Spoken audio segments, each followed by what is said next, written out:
I come from a family, they are shamans. They've been shamans, my grandmother, my great-grandmother, and so I grew up in that environment. I found it natural to be able to communicate and to receive messages for the higher good. To guidance is incredible. There are multiple ways in which I'm able to deliver this message. Sometimes it's automatic writing. I hold the pen and the message starts flowing. The same with the pendulum. I ask the pendulum, the message comes through me, through the pendulum, and sometimes the pendulum, if I have the right tools in front of me, is able to spell the message. It's sort of like a language.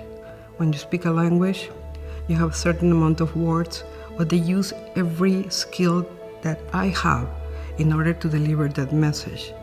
Just be open and let it flow, and you'll be amazed.